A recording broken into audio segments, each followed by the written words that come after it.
She's representing the project Pedicare, and it's a team representing Daffodil International University in Bangladesh, right? And they will present their solution to children's malnutrition problems. So it's up to you. Sorry for that.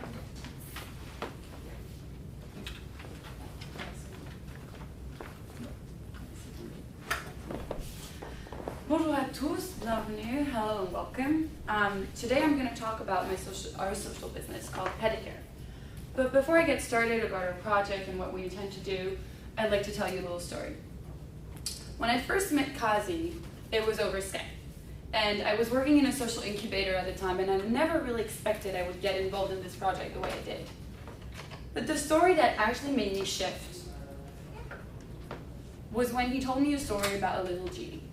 It went something like this. He said, imagine a small genie that has endless power and endless capacity. He can do a lot of good in the world. But then suddenly, he gets confined in this small box, this small jar, and all his power goes to waste. He cannot achieve all the good that he was supposed to. And then he looked at me and he said, in a way, every human being is confined in a jar, in a box. We're confined by our social status, by our education, our degrees, but also where we live geographically. Now, imagine that you were confined way before you can think for yourself, way before you can escape the fact that you have been confined. Imagine that you're confined at an age between 6 months and 3 years old. This is what's happening currently in Bangladesh. 48% of the children in Bangladesh are suffering from malnutrition, also called hidden hunger. What this means is that you don't have all the necessary nutrients, excuse my English, to develop both physically and mentally in a proper manner. And this gets even bigger. In the world, it's over 50% of children that are below 5 that are underweight. Can you imagine in a society where every other person in this row could not think properly because he wasn't able to develop properly as a child? This got us thinking. What are the root causes of malnutrition in Bangladesh? Well, the issue is that 38% of children that do not go to school are actually suffering from malnutrition, which means that the impediment on their mental development is actually limiting them in the manner that they can escape the poverty cycle that they're in. And it kind of goes around in a circle. Because they can't escape the poverty cycle, they lack education and they don't have education about nutrition, and they can't properly nourish their own children. I'm also going to give you a little bit about the context in Bangladesh. Currently, food is inaccessible in the most remote areas because it's being imported from Western countries. And so the price is unbelievably expensive. We're talking about $6 for 400 grams. So what does Pedicare offer? What Pedicare is a semi-solid product that comes under the form of powder that you do not need to cook. So really, you just need to put boiling water in the product to be able to eat it. And with that, you have a full diet and you can eat a whole meal in one go. It is made with indigenous ingredients that come from eco-responsible local farms, and we process it with local technologies. So this is a little bit about the ingredient that you can expect to find in our product. So you can see it's all biological products, like corn, beans, pumpkins, brown rice. So, okay, so now we have a problem, we have an idea of a solution, which, by the way, is not groundbreaking, right? It already exists. But we just want to put it out there in Bangladesh. And we just want to get people to actually accept that we can't just be oriented towards adult food exporting. So how do we go about implementing this? So this is our business model as a whole. So I'm just going to drive you through the main steps because it's a little bit difficult for me. So our value proposition, what are we really offering to our clients and consumers? Firstly, natural ingredients. I've mentioned that before. We're only going to use natural ingredients that come from eco-friendly farms. Secondly, a complete diet in one meal. We promise you that you can only eat Pedicare and you will have a proper meal with it. Thirdly, affordability. Our product is going to cost half of the market price, so $3 per 400 grams. Quality assurance. We already have scientists and doctors working on our product, so we guarantee that every step of the way as we develop, we will have those same doctors and scientists working on the product. And fifthly, is that we're not any business. What we really want to do is eradicate discrimination due to malnutrition. So I really want to talk about our key partners, our key activities, and our key resources.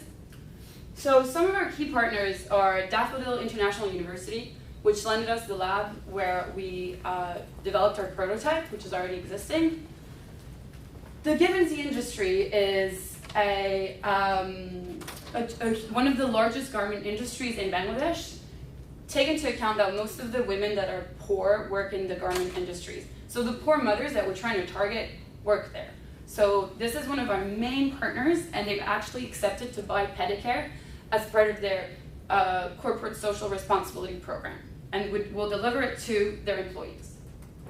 The Rural Women Welfare Organization is an organization that's going to work with us in the most rural and remote areas to distribute our product, a little bit like Danone did, kind of on a door-to-door basis. And then healthcare professionals to test our product along the way. Our key activities that we're really going to have to put an emphasis on is the production and the distribution, because we're targeting 3 different segments of the population, so low income, middle income, and high income families. We're going to have to develop a huge strategy, both on distribution, but also on marketing and promotion. And then finally, campaigning about and trying to raise awareness about the risks of malnutrition. These go hand in hand, right? We have to educate people about the risks, and that will also help us improve our, increase our demand for the product. Our key resources will be seed funding for the farmers, chemical-free ingredients, machineries that will be local, and then strong promotion, marketing, and distribution system. Okay, so about the distribution, as I mentioned before, we have a very specific system. So we're gonna distribute it in 2 ways. So we're gonna sell it full price to the high-income families, and so that's $3, and it will go to supermarket and large retailing stores. And then we are going to sell it at a lower price for low-income families. So we will sell it in local shops, but we will also bring it to the consumer in garment industries and schools through partnerships, and in a door-to-door niche distribution model where we're actually going to deliver it in micro packs, because this is what we got from our survey. A lot of people can't afford to buy 400 grams in one go. A little bit about our revenue stream and cost stream. So as I've mentioned, we have proper profit from the upper and middle class, minimal profit from the low income, and then no profit but no loss either from the dedicated location points. Okay, the costs are going to be R&D a lot, because all our profit, we're a purist social model, business model, right? So all our profit will be reinvested in our own company. The production, supply, and marketing, because of the 3 segments, is going to be a lot of our costs. Then buying from eco-friendly farms, the quality assurance every step of the way, awareness building, and then our admin costs. All right, so now what I want to talk about is the fact that we're not like any business. We really want to have a social impact. But what impact are we talking about? What are we trying to achieve? Well, what we want to achieve is ensure proper nutrition for preschool children from all social backgrounds. And our vision is that by allowing them to access school, we will lead to social and economic development of the nation as a whole. Okay, so this outlines how we're going to go about bringing this social change. So our main assumptions, which state that yes, so there is malnutrition, it impedes on physical and mental development, it's part of a circle of poverty, but if this changes, it can be an asset to society. So what is our output? We're hoping in 2 years' time to have 1 ton per day of Pedicare and touching upon 100,000 children, bringing out their highly nutritious food and creating over 1,000 jobs. The outcome will be increased access to food for children, decrease in malnutrition, and increased employment for women. And the long-term impact will be the economic and social development of the nation and empowerment of children and women. So we're talking about social impact, right? So we've already started thinking about where are we going to go with this and how are we actually going to measure it. This is why we came up with some, I don't know how to say this in English, des pistes pour avancer, on how to measure our impact. So both quantitative and qualitative. The quantitative ones would be the number of sales per segment to see if we touch upon every segment and if we are where we want to be, and the number of jobs we've created, both in rural areas and in urban areas. And in qualitative, well, the education about nutrition will probably have to go through surveys. Physical and mental development of children, we're probably going to have to get one of the doctors that we're working with to evaluate that. And then women and child empowerment. We were thinking of maybe working with the local NGOs to try to measure this. So all of this is great. I've talked about quite a bit of things, but where are we at right now? Well, at the moment, we already have a prototype. We have a partnership with one of the largest garment industries, the Givenchy Industries, as I've mentioned before. We already have a factory where we're going to outsource our product for the first 2 years. So the processing will be local, and we already have a partnership. We have one partnership with one big agro farm, but we're going to have to go fetch some more, so that's something we're going to have to work on. We have raised $4,000 in a crowdfunding. Here in Canada, it doesn't seem like much. In Bangladesh, crowdfunding doesn't exist. Not many people have credit cards. So when you think about it, that's actually a huge success because we've managed to actually convince people to give for something that they didn't even know about. We won the second round of this competition, so that's $10,000, which is a good sum. And we also have a renowned food scientist overlooking our product every step of the way. And the last thing is that we actually have connection with really influential people. So we have the chairman of the Human Rights Bangladesh that is supporting our project, and also a huge cricket player. Apparently it's really big over there. So for the future and the scaling, so we're kickstarting in November 2017.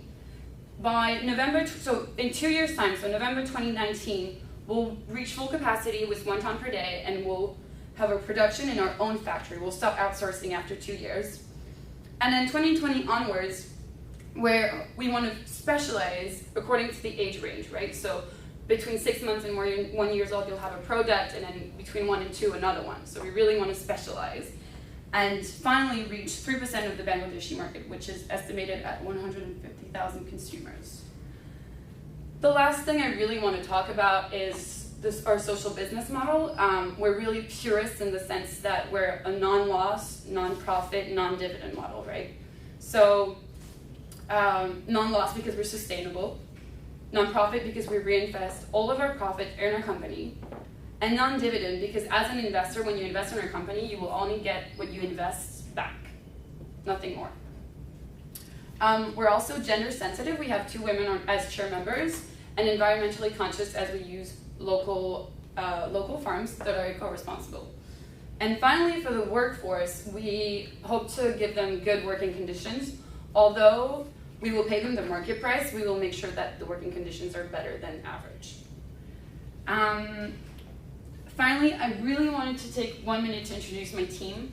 Unfortunately, they cannot be here with me today. Their visas didn't get in time. I was hoping to Skype them in, but the logistics have been a little bit complicated. They were supposed to do the Q&A. But this is Kazi, the executive director. Then Shamsul, we actually call him Lipi, is the marketing director. Bhaskar is the financial director. He's also more or less the president. And Faisal is the supply director. So that's pretty much it. I'll open up the floor for questions, and thank you very much for listening to me. We have 10 minutes now for the Je question. vais poser ma question en français. Ouais. Je voudrais comprendre un peu mieux le positionnement du produit. Donc, c'est un substitut de repas que vous allez vendre aux gens très riches comme aux gens très pauvres. Oui. Donc, comment vous allez positionner ça? Parce que je comprends très bien que les gens très pauvres ne peuvent pas bien nourrir leur enfant. Mais là, comment vous allez le vendre aux gens très riches? Pourquoi ils achèteraient ça s'ils ont les moyens de nourrir leur enfant autrement? Alors, we have a longer presentation maybe later this afternoon. So the detail of my marketing strategy is in this. How are we going to target lower income, middle income, and higher income families with the same product? So first of all, c'est un nouveau produit sur le marché. Genre ça n'existe pas. Et en fait, la différence que nous on a déjà, on est moitié prix du produit qui existe sur le marché. Donc c'est pas parce que vous êtes riche que vous voulez acheter le produit le plus cher dans un supermarché. Déjà. Je pense qu'on est d'accord sur ce constat. Pas nécessairement. Je pense qu'il y a effectivement une niche qui peut y associer de la qualité. Mais après, la deuxième chose que nous on a, c'est le fait qu'on est bio. Le fait d'être bio prouve une certaine qualité qui peut être très appealing pour des personnes qui ont des moyens. Vous allez vendre le côté bio, puis aux gens moins fortunés, vous allez vendre. Je peux peut-être vous montrer mon marketing strategy qui va vous donner un peu de. Parce qu'on parle du même produit. Oui, bien sûr. Mais si vous voulez, à la fois, alors en plus déjà dans notre marketing strategy, on va développer une application autour du produit. Et donc on va avoir des promotions sur le produit qui vont permettre peut-être aux gens qui ont un peu plus de moyens d'avoir cette application un peu interactive qui va leur donner envie d'acheter un produit un peu moderne. En plus, ce produit est un goût citron, qui est quelque chose qui vraisemblablement au Bangladesh est super cool. It's like they love lemon flavored products. It's very trendy. Donc ça c'est aussi un plus qui va en fait satisfaire des clients qui viennent peut-être des higher income parts of society. Je vais vous montrer mon.